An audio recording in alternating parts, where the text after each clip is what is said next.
This guy attempted to mail himself around the world in a crate and paid the ultimate price. This woman became famous due to something unbelievably weird lurking between her legs. This man was somehow both a dwarf and a giant, and this fella was raised by wolves. How the heck is any of this true? Well, let's find out. Alongside uncovering the very disturbing secret this woman kept locked in her attic and more insanity as we explore stories that sound fake but are 100% real.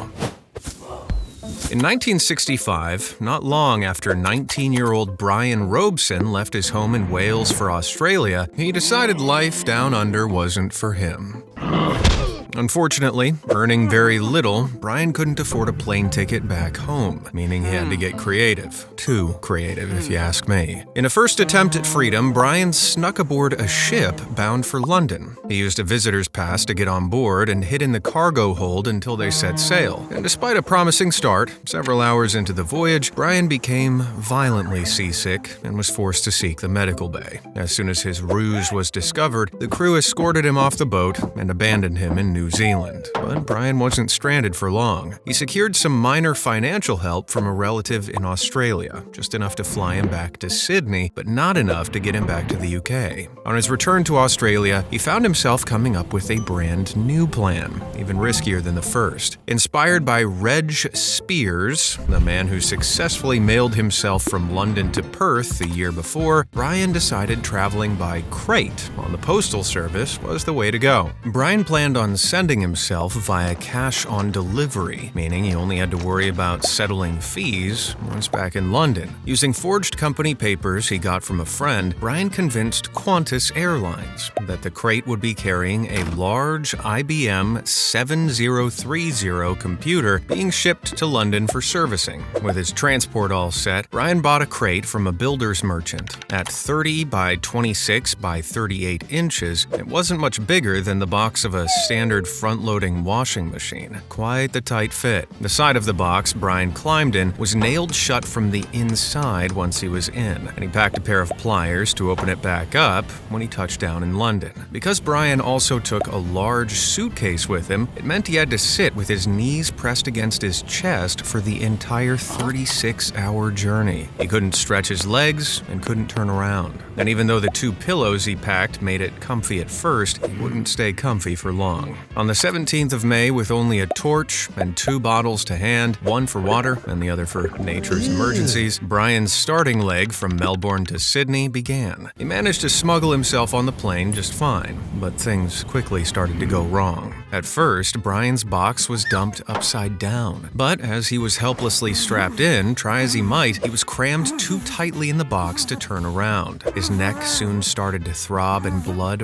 rushed to his head. Before long, he was in so much pain he found himself continuously blacking out. Eventually, after spending 22 hours upside down, Brian's crate was turned upright and loaded onto another aircraft. But his problems didn't end there. What Brian didn't know was that the original Qantas flight ended up being overbooked, so the airline loaded him onto a Pan American aircraft with a longer flight route. This might have been okay, but with the cargo hold not being heated, Brian's situation became increasingly serious. From breathing difficulties to pain in his elbows and knees, his entire body was in absolute torture. Throughout the flight, Brian kept slipping in and out of consciousness, tormented by the nightmare of his crate being thrown out of the plane. By the time they touched down, Brian was in such pain he could barely find the strength to check the time on his watch. He did manage to turn on his torch, but it proved too heavy in his weakened state, and he dropped it out of reach. When the flight was over, a worker saw the torch's light and decided to investigate. Peering through a hole in the crate, he was shocked to see what looked like a dead body. The worker immediately summoned a team of doctors and customs officers who, after a heated debate about the crate's legal status, decided to break it open. Finally, Brian's ordeal was over. He had escaped Australia, but here's the kicker. He wasn't in London either. The startled officials, all of whom spoke with American accents, revealed, to Brian's horror, he was in fact in Los Angeles, nearly halfway across the world from his intended destination. It took a total total of 4 officials to hoist Brian up and out of the crate, and as they laid him down, his legs refused to straighten. For hours, he was stuck in the position he'd wedged himself into for his journey. Still, the officials got him to the hospital, and Brian's story quickly gained the attention of the media. He also gained the attention of the FBI, who initially thought he was either a spy or that he'd been kidnapped. Having explained to them that neither of those accusations were true, the question remained about what to do with him. Luckily, the American authorities decided not to press any charges. But that didn't mean Brian was scot-free. Being named responsible for his fate as a stowaway, Pan American could have easily sent Brian back to Australia. But keen to ride the wave of publicity, they sent him to London instead, first class, and in an actual seat this time.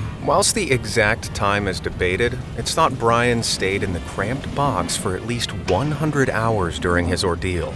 Let's move on to something even more perplexing now. Josephine Myrtle Corbin was a normal girl by most standards. She was born on May 12, 1868 in Lincoln County, Tennessee. Only, did I forget to mention that Myrtle Corbin had 4 legs? Huh?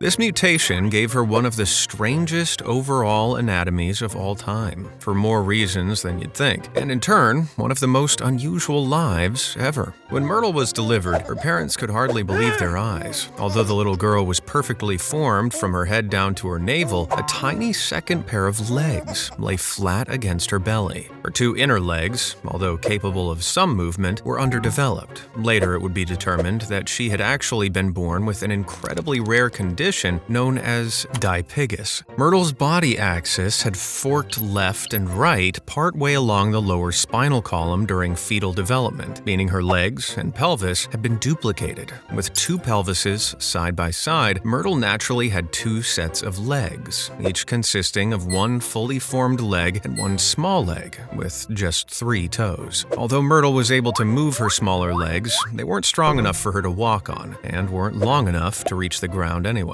Meanwhile, one of her larger legs had a clubbed foot, so ironically, the so-called 4-legged girl only really had 1 fully functioning leg to speak of. As she grew up, it became apparent that she also had some pretty crazy stuff going on downstairs too, but we'll get to that in a moment. Myrtle's condition may have made her a strange outlier in her small hometown, but little did she know, the very thing that might have held her back could also make her a star. From the moment Myrtle turned just 5 weeks old, her father decided to market her as a walking, talking moneymaker for the family. After showing off his 4-legged daughter to curious neighbors and charging them a dime each, Mr. Corbin started placing ads in local newspapers to attract people from far and wide. Over the next decade or so, William Corbin would take his little girl all over the country, where she was exhibited at fairs, sideshows, and so-called dime museums. When Myrtle turned 13 in 1881, the newspaper ads Myrtle's father had posted attracted famous circus owner P.T. Barnum, and she was promptly signed for the Barnum and Bailey Tour's sideshow circuit under the moniker The 4-Legged Girl from Texas. One of Myrtle's very first promotional pamphlets described her as being as gentle of disposition as the summer sunshine and as happy as the day is long. When Myrtle first took to the stage, nothing gave away her unusual condition, apart from her particularly wide hips and clubbed foot. But when Myrtle lifted her gown to reveal what lay beneath, the whole audience was left speechless. Myrtle continued to work for P.T. Barnum for 4 years, and people were so keen to catch a glimpse that Myrtle was able to secure herself an unusually high contract of up to $250 a week. By the time she turned 18, Myrtle had raked in enough dough to be able to retire from the spotlight for the time being. Myrtle's younger sister had married a man named Hiram Locke Bicknell in November 1884, and Hiram's younger brother Clinton became interested in Myrtle. The pair married the following year. Myrtle's marriage brought an early end to her sideshow career, much to the chagrin of circus owners up and down the country. In the years that followed, despite some initial complications, Myrtle amazingly became the mother of 5 healthy children. Thanks to a rare deformity, she had 2 uteruses and ultimately carried 3 pregnancies on the right side and 2 on the left. Myrtle also had 2 distinct sets of fully functioning bowels. Each part worked totally entirely independently from each other, so hypothetically speaking, Myrtle could suffer a bout of diarrhea on one side while simultaneously battling constipation on the other, which sounds far from ideal. Besides her continuing presence in medical literature in the United States and around the world, Myrtle maintained a quiet existence with her husband and children. But when her children reached adulthood and funds started running low, Myrtle's showbiz career experienced a fleeting revival around 1909. She dusted off her best dresses and began exhibiting herself at Huber's Museum in New York at the age of 41 under the new moniker The Four-Legged Girl from Cleburne. Though it had been more than 20 years since she'd set foot on the stage, within no time, she was making $450 a week, which was a killing back in the day.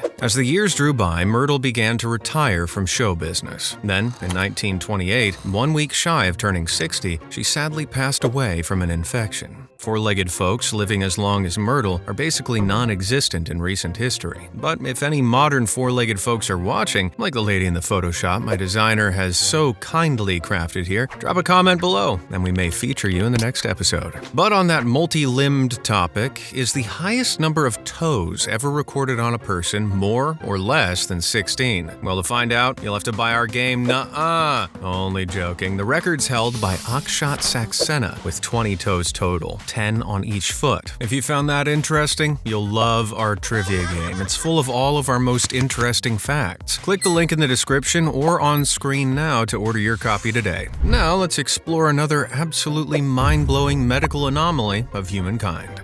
The Guinness Book of World Records has recognized countless world's tallest and world's smallest individuals over the years, but only one man has ever found himself eligible for both categories in a single lifetime, Mr. Adam Rayner. Adam was born in the city of Graz, Austria in 1899, to parents who were both of average height. His father was 5'6" and his mother was 5'4". As he grew up, it soon became apparent that Adam wasn't developing at the same rate as most kids. At age 16, Adam stood a mere 4'6" tall. When he turned 19, Adam stood at a remarkably short 4'8.3". His new height meant he could officially be classified as a dwarf, which is by definition any adult who is less than 4'10" tall. Little did Adam know, not only would he grow the extra 2 inches needed to be classified as average height, he would eventually skyrocket into another realm entirely, gianthood. Things started to get stranger when Adam's peers noticed something. Adam's hands and feet were rapidly becoming abnormally large. At age 19, Adam was already wearing shoes size 10, which seemed totally disproportionate to the rest of his body. Just 3 years later, his feet had already expanded to a US size 20. For some perspective regarding how large that really is, Shaquille O'Neal wears shoes sized US 22, and he's over 7 feet tall. When you consider the fact that Adam's height remained relatively static during this time, it probably looked like he was wearing clown shoes. As he made his way through his 20s, Adam's entire body suddenly started growing at an alarming rate, unlike anything anyone could have anticipated. By the time he reached 33, he had grown to a shocking 7 foot 1 inches. Around the same time, he started to develop a severe curvature of the spine, an ailment that would burden him for the rest of his life. But what had caused this man to transform from a so-called dwarf into a towering giant in the space of just a decade? Doctors began to suspect that Adam may have developed a specific kind of tumor that caused an extreme case of acromegaly. This rare hormonal disorder is generally caused when the pituitary gland starts to produce too much human growth hormone, or HGH. Besides having an immense effect on growth height-wise, acromegaly also impacts hand and feet size, which explains Adam's bizarre proportions before the rest of his body had a chance to catch up. In addition to his towering height, Adam's face had also become elongated due to a protruding forehead and jaw. Meanwhile, his lips had become thicker and his teeth more widely spaced, all common symptoms of acromegaly. The risky operation to remove the offending tumor went ahead on the 2nd of December, 1930. And unfortunately, while the tumor was successfully removed, it didn't entirely work. Adam continued to grow, albeit at a slower rate, with his spine's curvature worsening worsening considerably. As the years drew on, his hearing and eyesight worsened too, leaving him half deaf and blind, among an array of other serious health-related issues. Sadly, Adam died on the 4th of March, 1950 in Vienna at just 51 years old. When he was last measured before his death, Adam Rayner measured a staggering 7 foot 8 inches tall. This incredible, albeit troublesome feat makes him the only person in history to be considered both a dwarf and a giant in the space of just one lifetime.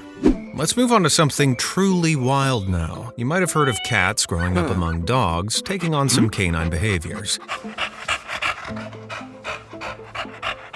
What the hell is this? But our world is home to a phenomenon much stranger: human beings raised by animals, and subsequently taking on their animalistic traits. It sounds crazy, but it does happen, and I'm about to show you some of the most remarkable examples ever recorded. In the late 1910s, a 2-year-old boy from a village in Assam, northeastern India, was taken off into the jungle by a leopard. With leopards' man-eater reputations, the child was assumed dead, until 3 years later, when a hunter killed a leopard mother close to the village. Alongside the dead leopardess were 2 leopard cubs and a 5-year-old human boy, the same one taken 3 years earlier. The boy was returned to his parents, who had kept a careful watch, as whenever he was startled, he'd run off into the jungle on all fours. He refused to share his father's hut and had to be tied to a pole in the grass outside, as it was the only place where he would actually sleep. He also had an extremely well-developed sense of smell and used it to seek out small animals and village chickens, which he would tear to pieces and eat with disturbing speed. Like so many feral children, however, he was aggressive and struggled with socialization. When he was first brought back to the village, the leopard boy bit and attacked every human he came into contact with, but grew accustomed to people over time. It was even recorded that he eventually got married, all while continuing to catch, kill, and devour small animals on a regular basis. But I guess every husband has their own weird hobby.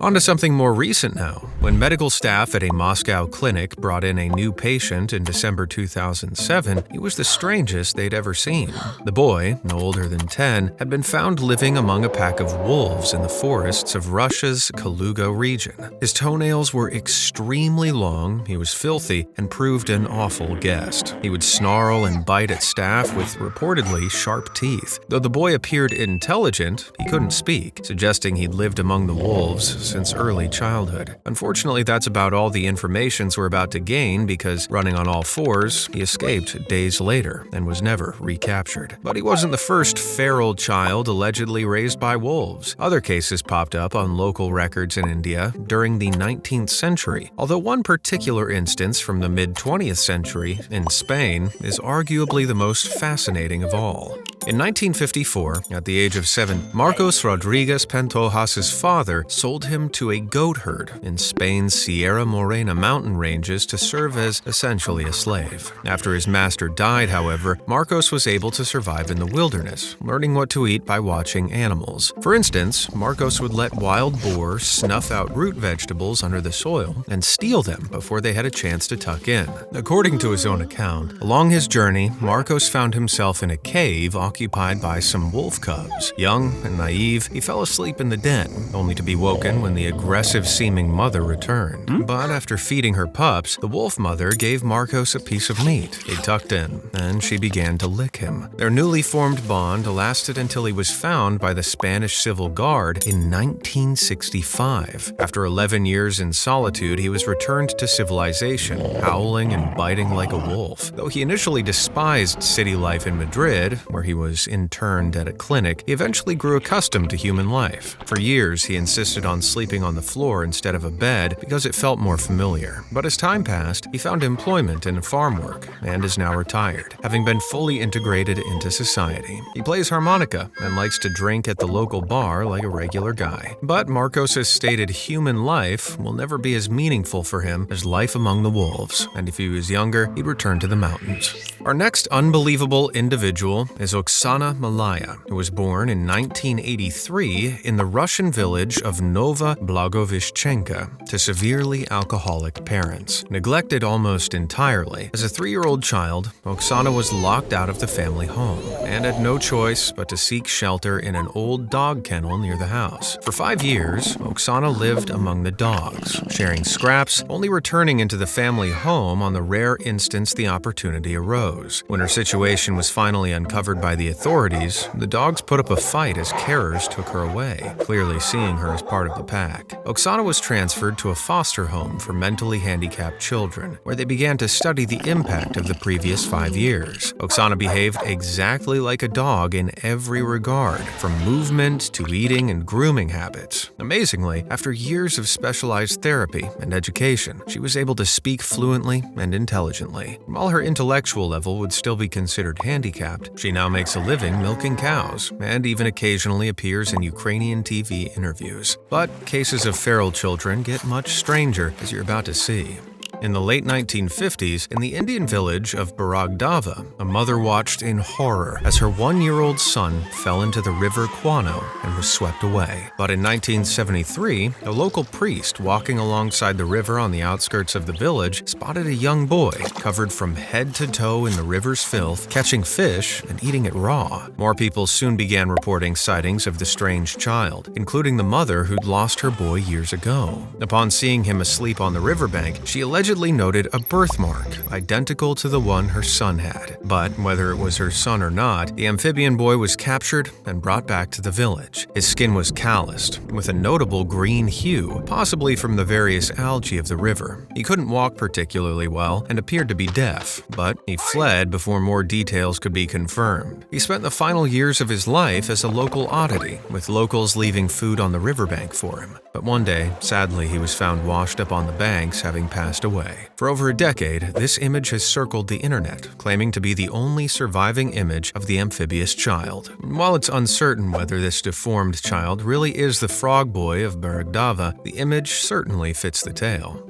Let's move on now with a question. How long could you hold your breath? A couple minutes at absolute maximum, surely. Well, when a horrifying disaster struck in 2012, one man was left in pitch blackness alone at the bottom of the sea with no air for 30 freaking minutes. Could anyone possibly survive this? Well, let's find out what his colleagues were met with when they retrieved him. The man in question was Chris Lemons, a deep-sea saturation diver whose job involved constructing and repairing undersea equipment. It's a serious, risky business, so saturation divers live in a pressurized chamber for extended periods before they dive, allowing their bodies to acclimatize. When it's time to work, the divers climb inside a smaller, equally pressurized chamber called a bell, which descends deep into the ocean worksite. After underwater work is completed, divers return to the bell, which brings them back to the pressurized chamber on the ship. Once the working, which usually lasts several weeks, is over, they are slowly, carefully decompressed over several days. With this kind of deep-sea work, there are naturally many hazards. One of the biggest is maintaining air supply through the diver's umbilical cord. This long, sturdy cord supplies heat, oxygen, contact with the ship, and any other necessities for survival. Decompression sickness, or the bends, is another risk, and occurs when divers return to lower pressure levels too quickly. In these situations, dissolved nitrogen in the blood attempts to exit the body extremely quickly, which can result in bubbles forming in the blood, causing headaches, joint pain, and even paralysis and death. Because of this risk, saturation diving is designed to ensure decompression occurs as slowly as possible. Knowing all the dangers didn't stop Chris Lemons heading out for a dive on December 18, 2012. Like most divers, he loved his job. For him, the unique experience far outweighed the risks. That fateful day, Chris and his team had been working for a while when surface weather suddenly shifted for the worse. The support boat's navigational systems failed, meaning it couldn't hold its position for the divers. The massive ship started drifting away, and the divers were told to return to the bell as quickly as possible. On the attempted return, disaster struck. Chris's co-diver, Dave, was carried off with the ship. Chris's umbilical got snagged on the metal structure they were working on, trapping him. The pulling force of the 8 8,000-ton boat snapped his umbilical, and he dropped to the seafloor in pitch blackness. While everyone above Chris desperately tried to return to him, Chris made use of his 2 air bottles, known as bailouts. Altogether, they only contained 5 minutes of air. Thinking quickly in the impenetrable darkness, Chris located the structure he'd been working on and climbed to the top, where rescue would be most likely. But by the time he was at the top, his air supply was almost gone. Chris had no choice but to lay there and await rescue, 300 feet underwater, breathing becoming harder by the second. Moments later, he lost consciousness. Up at the surface, after frantically restarting the boat's computers, the navigational system came back online, allowing the boat to return to Chris. 30 minutes later, Chris's co-diver hastily dragged Chris back to the bell, where another colleague set to work on reviving Chris with CPR. Given that oxygen is vital for brain function and bodily processes in general, the average person can only live a few minutes without it. Yet, a half an hour after Chris ran out of oxygen, by some miracle, he reanimated with a deep breath. When a medic on the ship finally tended to Chris, he was shocked to find that despite being exhausted and cold, he was fine. He'd suffered no brain damage nor any other issues associated with lack of oxygen. But how is this possible?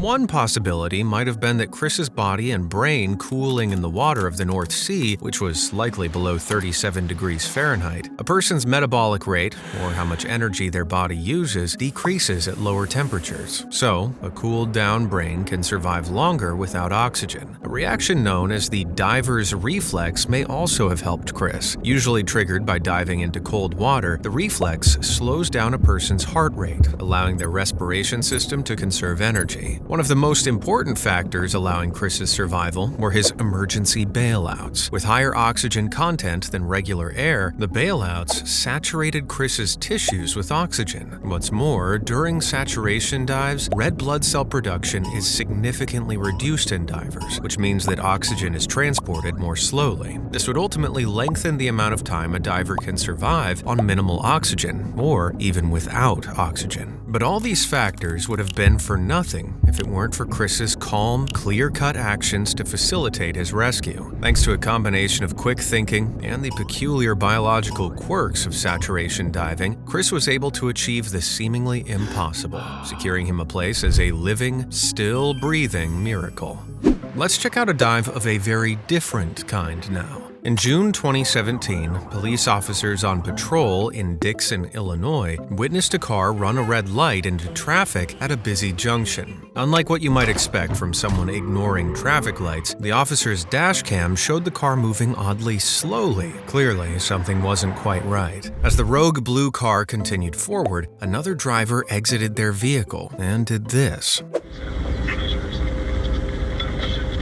As the baffled policeman got out to investigate, all became clear. It turned out the driver of the blue car had been having a seizure, leaving them unable to control their car. By chance, a driver coming the other way by the name of Randy Tompkins noticed the medical emergency taking place and immediately hopped into hero mode. Leaping through the window, he slammed on the handbrake and ensured the driver didn't hurt himself or anyone else. Randy learned what to do in a situation like this after being involved in a remarkably similar scenario years earlier. An elderly lady having a seizure collided with his car when he was just 16, and he was frustrated that he couldn't spot the signs to avoid crashing or help her. Since that day, he took it upon himself to ensure he was always prepared if he ever encountered a similar scenario. While the chances of something similar happening to him were remarkably slim, his preparation ultimately paid off when his moment did arrive. It's like a superhero origin story, albeit a superhero with a very specific set of powers.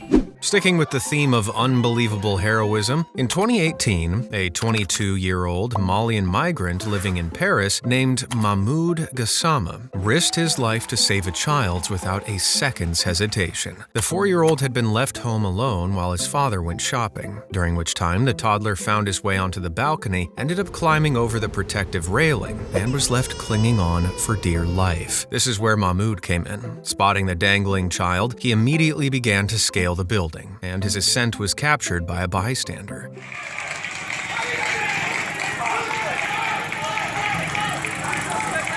In a true display of heroism, Mahmoud risked falling from a great height to save the child and was gloriously successful. His deeds didn't go unnoticed either. In a matter of days, he'd received not only a personal thanks from French Prime Minister Emmanuel Macron. That is amazing. And you, my friend, are a true hero. But also a full French citizenship. On top of that, he was offered a job in the Paris Fire Brigade, which he gladly accepted. Now let's move on to something far less heartwarming. Dolly Osterreich was a Milwaukee housewife with unmistakable charm, an insatiable appetite, and a very disturbing secret hidden in her attic. Dolly was born in the 1880s and grew up a German immigrant on a poor Midwestern farm. In her early 20s, she married her first husband, Fred Osterreich, a hard-living, wealthy factory owner. Fred worked long, tiresome hours, and when he was home, he'd hit the bottle. Meanwhile, Dolly had needs, and her husband was usually far too drunk or busy to meet them. In 1913, when Dolly was 33, she phoned Fred to tell him that her sewing machine had stopped working. Fred promised to send a repairman over that same afternoon. Enter Otto Sanhuber, who worked as a repairman at Fred's factory. When Otto arrived at the Osterreich household, Dolly greeted him wearing nothing but a silk nightgown, stockings, and a spritz of her best perfume. Oh my God! Wow! I'm sure you can guess what happened next.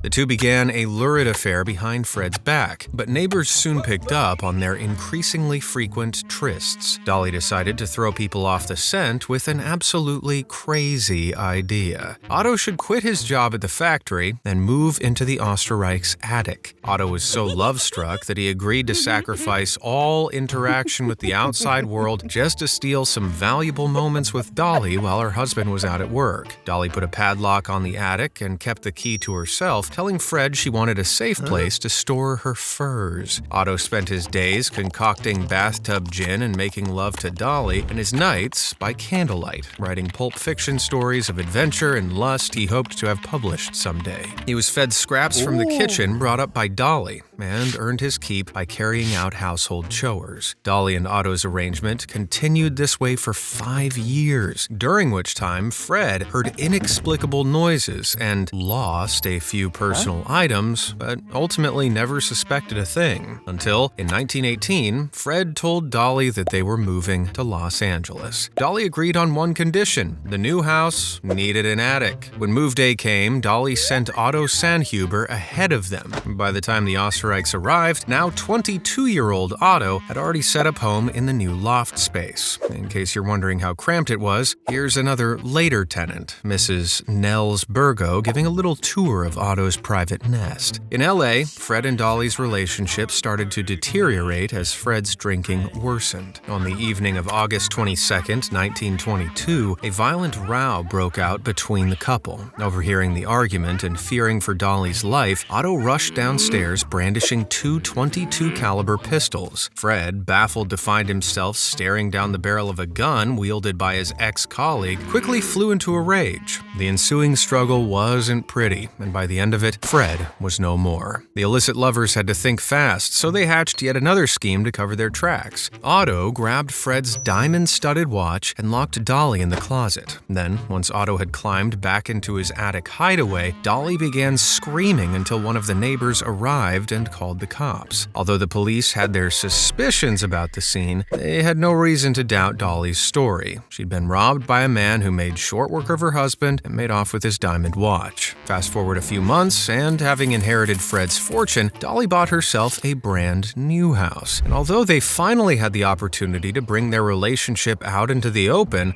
for reasons that remain a mystery to this day, Otto once again stowed himself away in the attic. Meanwhile, Dolly wasn't satisfied with just one man in her life and began a new relationship with her estate attorney, Herman S. Shapiro. After a series of further trysts where Dolly gradually slipped up and spilled the beans about her crimes, the law caught up with her. Despite her and Otto getting away with it for a couple of decades and ultimately parting ways, eventually they were both tracked down. However, due to evidence-based complications, hung juries, and the statute of limitations, the pair ultimately, unbelievably, walked free and never served sentences. What? What the? Let's move on to an unbelievable tale involving some slightly more virtuous folks now. Throughout the 1950s at the Westside Baptist Church in Beatrice, Nebraska, choir practice on Wednesdays always kicked off strictly at 7:20 p.m. This was no different on the 1st of March, 1950, when Reverend Walter Klemple arrived in the afternoon to prepare the church. He lit the furnace, seeing as the evenings were chilly that time of year, and returned home for dinner. At 7:10 p.m., just as he was about to leave for choir practice with his family, they were held up when his daughter spilled food on her dress. As she got changed, a frustrated Reverend Walter watched as 7:20 came and went, and they became officially late. Little did he know that his daughter's delay would end up saving their lives. At 7:25, a boom echoed across the town as the Westside Baptist Church suddenly exploded. Its walls fell outward, and the heavy wooden roof crashed to the ground. People across town rushed to the scene, including Reverend Walter. By the time he arrived, the fire brigade had already tamed the flames and searched the rubble for bodies. That's when one lucky coincidence took on a whole new level of strange. According to the firemen, the explosion was caused by a gas leak near the furnace, meaning the church could easily have blown up when Reverend Walter was there in the afternoon. But that's not all. At the time of the explosion, the church had been empty, which was highly peculiar, seeing as choir practice should have already been in session. Where were the other choir members? Had the firemen missed them in their search? Well, as it turned out, every one of the 15 members ended up being late, and all for completely different reasons. Car trouble delayed 2 women, while others paused to complete homework, finish a letter, and hear the end of their favorite radio show. The church pianist took a nap after dinner, completely overslept, and her mother, the choir director, couldn't leave without her. Seeing as there were no cell phones in the 1950s to shoot each other a text, there was no way for any of them to know others were also having trouble. But thanks to what you might call a genuine miracle, each member of the choir survived completely unscathed. And I'll bet that gave them something to sing about.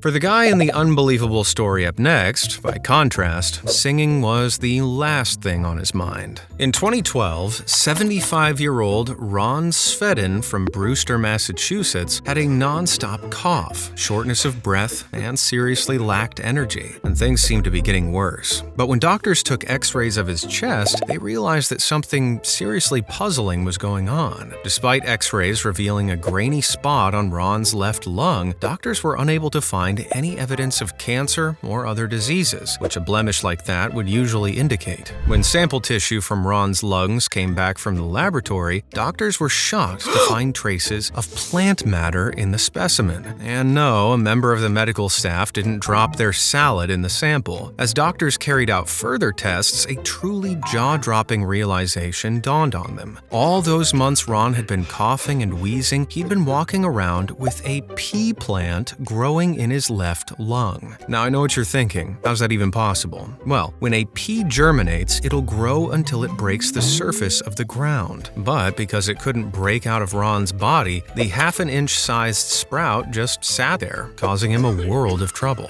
Though the real question was how it came to be in Ron's lung in the first place. Most likely, Ron had been eating too fast and the pea slipped down his windpipe instead of his esophagus. As his choking reflexes failed to clear the pea from his windpipe, it ended up in his lung, where it eventually sprouted. And unfortunately, doctors weren't able to retrieve it the way it went down, and Ron had to be operated on to get his pea plant parasite removed. This did nothing to thwart his sense of humor, though. After the successful procedure, when nurses placed a big plate of peas in front of him, he merely laughed and gobbled them up. On to another senior with a truly perplexing tale now. In March 2020, Ruth Bryant was celebrating her 100th birthday at her assisted living community in North Carolina when 2 sheriff's deputies entered the lounge in search of her. They approached her as she was seated with her family, whipped out a pair of handcuffs, and moved in to arrest her. Now, you might be thinking, did she rob a bank, or was she guilty of some unspeakably twisted crimes long ago that had finally been found out? The answer was even more shocking. Ruth, to everyone's everyone's astonishment, was being arrested for indecent exposure. She didn't even try to deny it. She did, however, make a big hubbub when the deputies cuffed her to her walker, even telling one of them that she was getting on her nerves. But that's not all. As they loaded Ruth into a police cruiser, she fought back, kicking one of the officers in the knee. Now, Ruth's tough temperament left her daughter horrified as she watched her mother being driven to the station. When they finally arrived, the deputies wasted no time in sitting Ruth down for a mugshot. One phone call and an orange jumpsuit later, Ruth's daughter arrived at the station expecting to find her frail old mother wallowing in a cell. Instead, the scene was even more shocking than she imagined. Not only was Ruth not in distress, she wasn't even locked up. Instead, the entire station buzzed with laughter. As it turns out, the arrest was all one big gag that Ruth personally organized for her own birthday. In an entire century's time, she'd never been in trouble with the law, and as one of her bucket list items, she wanted to tick it off. With the joke having run its course, Ruth was soon back at the retirement home, spending the rest of her birthday surrounded by friends, family, and a brand new criminal record. If you enjoyed this video, check out this other one about urban mysteries nobody can solve. Thanks so much for watching. I'll catch you next time.